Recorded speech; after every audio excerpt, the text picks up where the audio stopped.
우리는 구원받았습니다. 구원받고 우리에게는 자유가 주어졌습니다. 이전에 우리를 옭아매고 있던 죄의 권세, 사망의 권세로부터 우리가 온전히 자유롭게 해방된 것이죠. 그렇다면 우리에게 주어진 이 자유를 어떻게 사용할 것인가 라는 문제가 남습니다. 아니, 하나님이 우리를 해방시켜 주시고 우리에게 자유를 주셨으니까 우리는 자유인이지, 그러니 이제 이 자유를 마음껏 누리면서 살아야 되겠다, 맞는 이야기죠. 또 실제로 초대교회 성도들 가운데에는 그렇게 자기의 자유를 제한 없이 사용했던 그런 사람들도 있었습니다. 그런 사람들이 하던 말이 모든 것이 가하다라는 이야기입니다. 모든 것이 허락되었다라는 거예요. 구원받은 하나님의 백성에게는 모든 것이 다 허락이 되었습니다. 그러니까 다 할 수 있습니다. 내 자유를 막지 마세요, 이렇게 이야기를 하고 살았던 사람들이 있었다는 거죠. 강한 신앙을 가지고 있는 사람들이 이런 주장을 했었던 것으로 오늘 고린도 전서 성경 말씀을 읽어보면 나옵니다. 그런데 여러분, 이 자유를 마음껏 사용한다고 해서 그것이 다 교회를 올바르게 세워나가는 것은 아니다라는 것이죠. 자유를 남용하는 일이 있을 수가 있습니다. 방종에 빠지는 일이 있을 수가 있습니다. 이렇게 자유를 남용하고 방종에 빠지다 보면 자신의 삶을 망가뜨리는 것뿐만 아니라 공동체를 해롭게 할 수도 있는 것이죠. 자유를 또 이기적인 목적으로 사용하는 경우도 있습니다. 그러면 역시 공동체를 제대로 세워나갈 수가 없는 것입니다. 그래서 사도 바울은 이야기합니다. 우리 그리스도인에게는 구원받고 이 자유가 주어졌는데, 그런데 우리 그리스도인들은 그 자유를 제한할 수 있어야 된다라는 것이죠. 어떤 의미에서, 어떤 차원에서 우리의 자유를 제한할 것인가?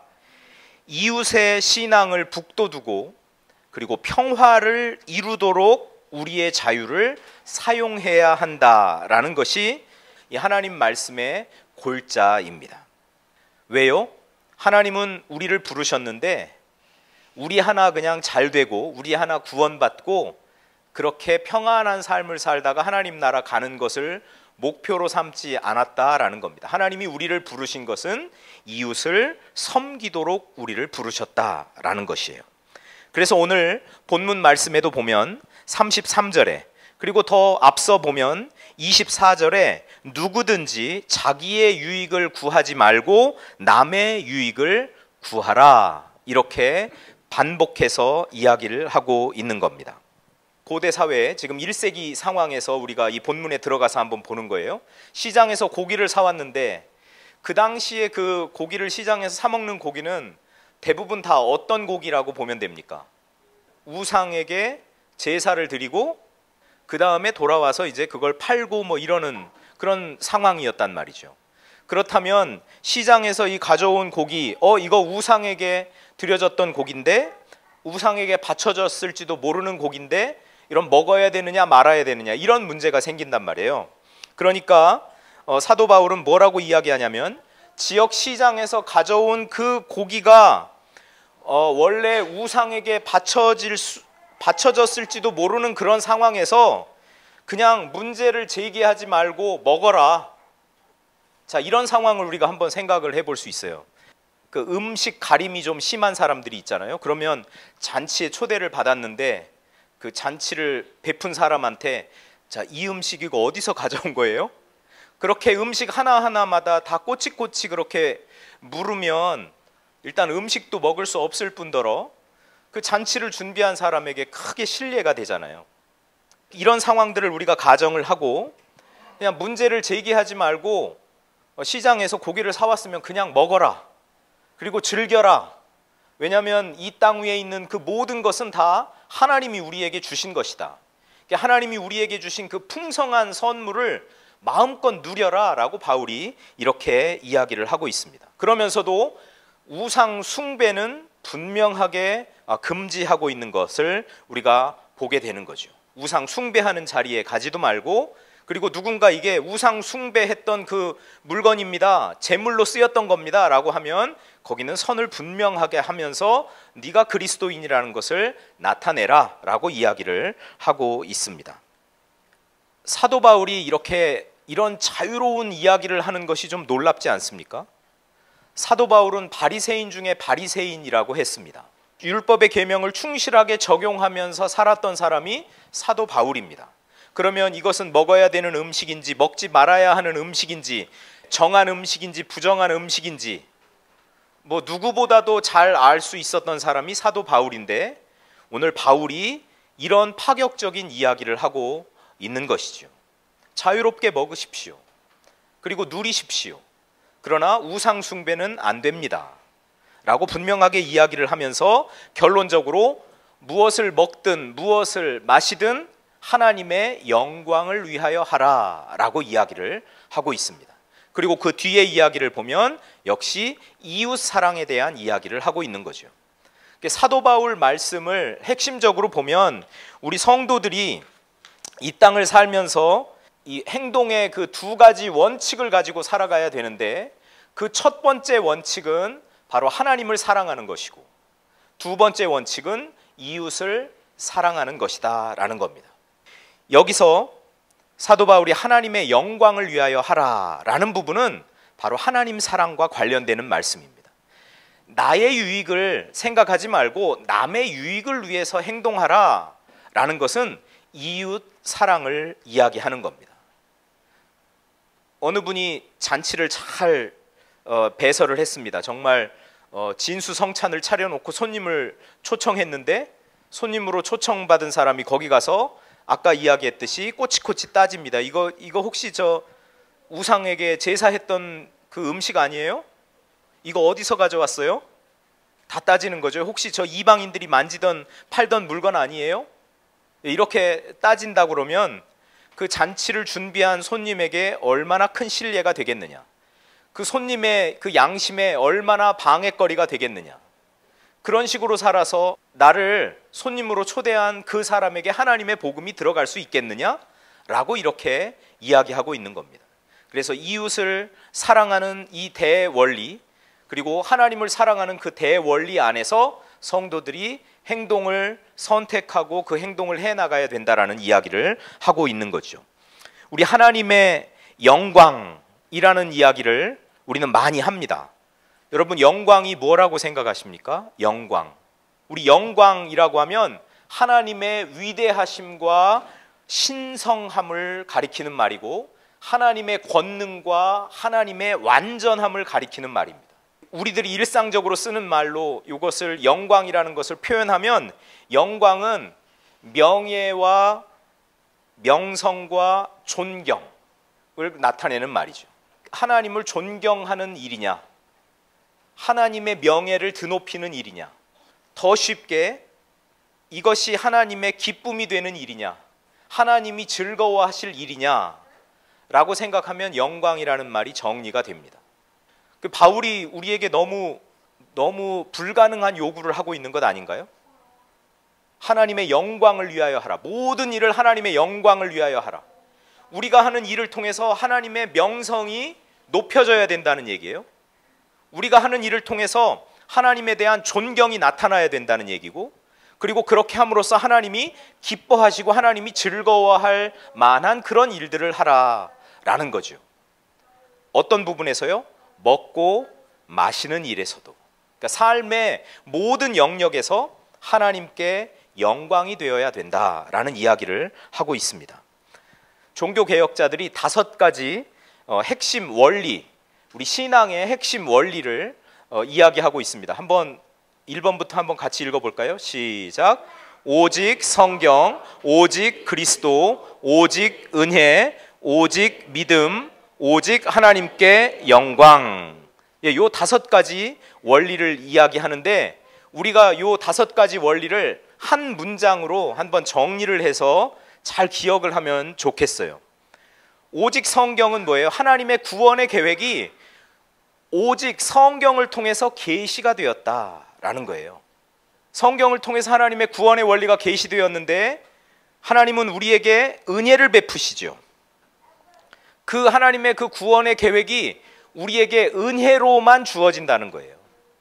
은혜로 주어진 그 구원의 계획을 우리는 믿음으로 받아들여요. 그리고 예수 그리스도를 통해서 그걸 이루세요. 그래서 1, 2, 3, 4번이 다 해결이 됐잖아요.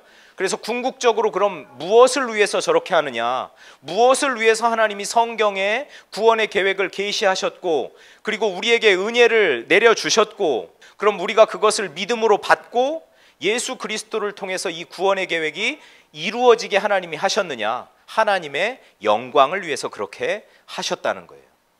그러면 우리 신앙생활하는 이 기본 원리가 그냥 한 번에 다 정리가 되는 것이죠. 삶의 모든 영역에서 하나님의 주권을 인정하면서 살아라. 이게 종교개혁자들이 그렇게 강조했던 겁니다. 사람들은 하나님의 영광을 드높이기 위해서 하나님을 존경합니다, 하나님 사랑합니다, 하나님의 기쁨이 되기를 원합니다, 이런 마음을 가지고 가장 많이 하는 종교 행위가 뭐죠? 예배죠. 예배를 통해서 하나님 영광 받으소서. 그러니까 예배를 가장 중시합니다. 그런데 이 종교개혁자들이 활동할 당시 16세기에 로마 가톨릭 교회의 예배가 과연 하나님께 영광을 돌리는 예배였냐 이거죠. 로마 가톨릭 교회는 정말 하나님의 이름을 높인다는 명목으로, 하나님께 영광을 돌린다는 명목으로 그 고딕 양식의 너무나 멋진 성당들을 많이 지었잖아요.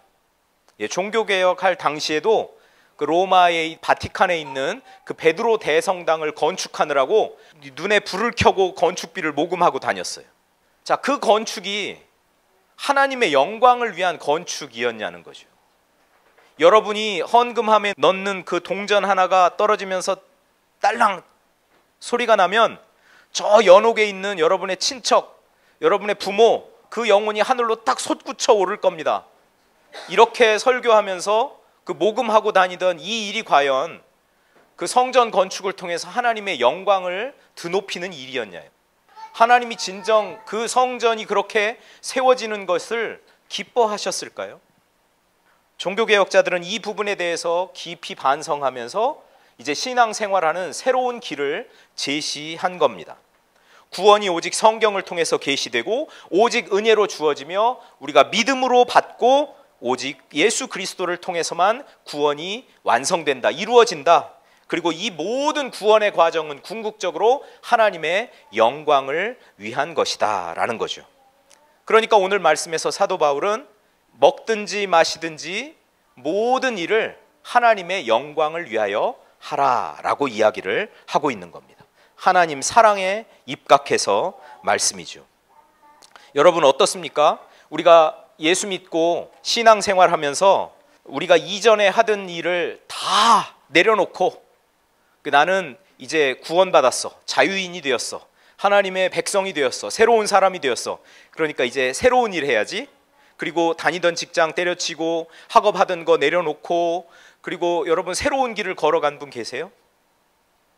그리스도교 신앙은 절대 그런 게 아니에요. C.S. 루이스가 이런 이야기를 했습니다. 그리스도교는 그저 자연적 삶을 새로운 삶으로 대체하는 것이 아니라 자연적 소재를 초자연적 목적을 위해 활용하는 새로운 질서다. 그리스도교는 새로운 질서래요. 그리스도교가 새로운 질서예요. 이 새로운 질서에 들어왔어요. 내가 옛 질서에 예전에 하던 그런 일들, 이제는 이거 안 하고 나 완전히 새로운 거 해야지.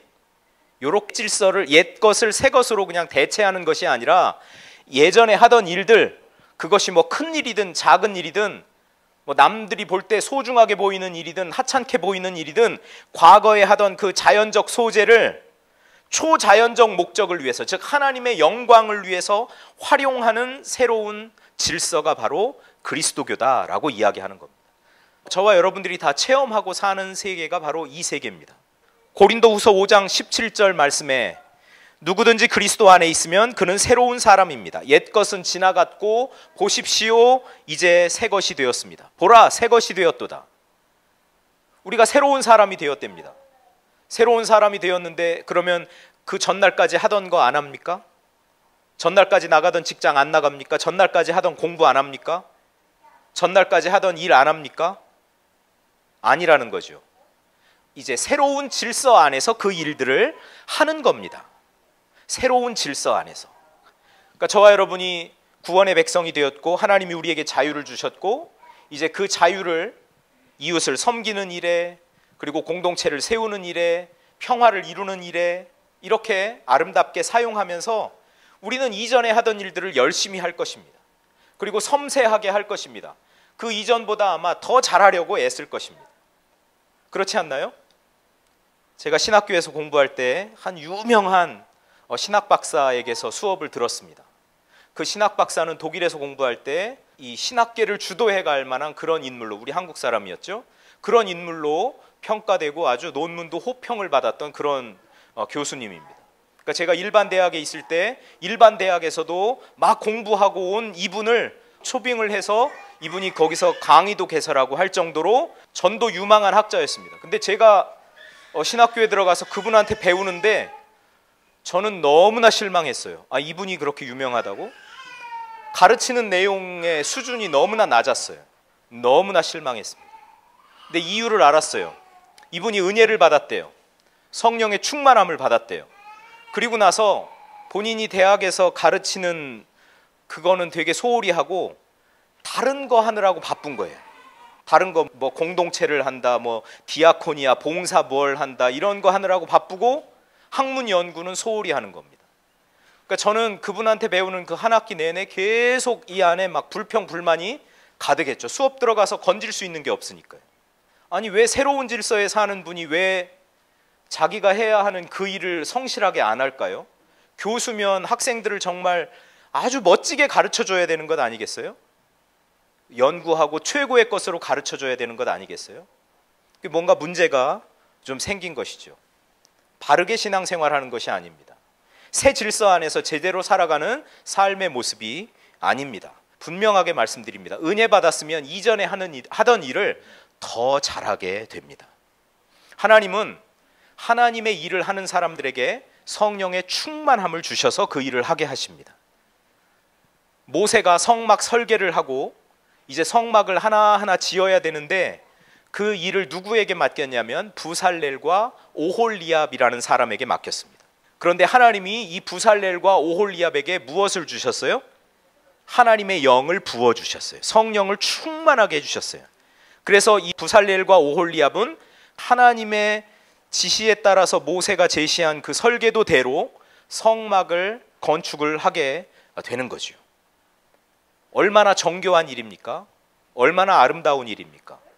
하나님의 영이 충만하게 임하면 여러분 우리가 평소에 하던 그 일들, 우리 삶에서 평범하게 하던 그 일들, 자연적으로 하던 그 일을 이제는 하나님의 목적을 위해서, 하나님의 영광을 위해서 더 잘하게 되어 있다라는 것이죠.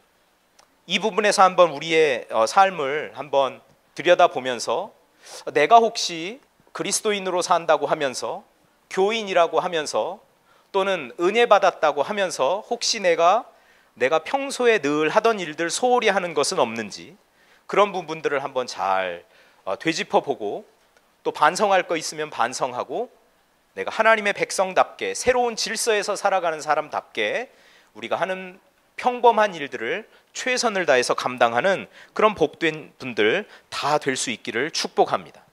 그러면 여러분 우리가 매일 늘상 반복적으로 하는 일 같아도 그 일이 바로 하나님의 영광을 위해서 쓰임받게 된다라는 사실이죠.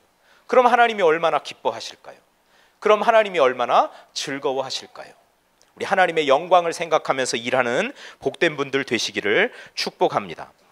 요한 세바스티안 바흐, 유명한 작곡가잖아요. 작곡을 합니다. 작곡을 하는데 자기 작품의 맨 앞부분에 저렇게 JJ 이렇게 쓰고 그 다음에 자기 작품의 맨 뒤에는 저기 대문자로 쓴 거 보이세요? SDG 솔리 데오 글로리아.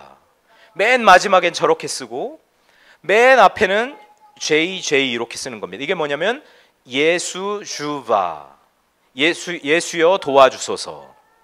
이 요한 세바스티안 바흐는 저렇게 작품 활동을 한 겁니다. 은혜 받고 하나님의 이 구원의 그 놀라운 경륜을 깨닫고 그 하나님의 구원이 나에게 임했고 내가 하나님의 백성이 되었고 내가 은혜의 자녀가 되었고 이제 하나님의 백성으로 산다. 그러면 내가 그동안 하던 많은 작품 활동들이 있었는데, 작곡을 하는 일이었는데, 내가 이제부터는 하나님의 영광을 위해서 하고, 그리고 예수 그리스도가 도와주는 그 힘을 가지고 하고, 그리고 저기에는 안 나타났지만 중간에도 그 예수의 이름으로 라고 그렇게 약자를 쓴 게 있어요. 예수의 이름으로 약자를 그렇게 써서 작품, 자기가 작곡한 작품 중간중간에 그렇게 써면서 그렇게 작품 활동을 했다는 거예요. 시작부터 끝까지 예수 그리스도의 도움으로 작곡하는 일을 시작하고, 그 중간중간에는 또 예수의 이름으로 작곡을 하고, 그 작품이 다 맞춰져서 마지막 점을 딱 찍은 다음에는 뭐라고 쓰는 거예요?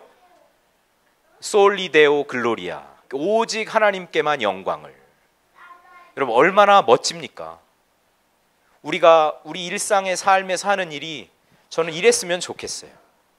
예수 그리스도가, 성령님께서 우리와 함께 하셔서 도와주는 그 힘으로 내가 하는 일들을 하고, 중간중간 어려움에 봉착하면, 부딪히면 예수님의 이름으로 하나님 앞에 기도하면서 우리 하나님의 도움을 구하는 심정으로 그 일을 하고, 그리고 그 일을 다 마치면 모든 영광을 하나님께 올려드리는 그런 복된 성도님들 다 되실 수 있기를 축복합니다.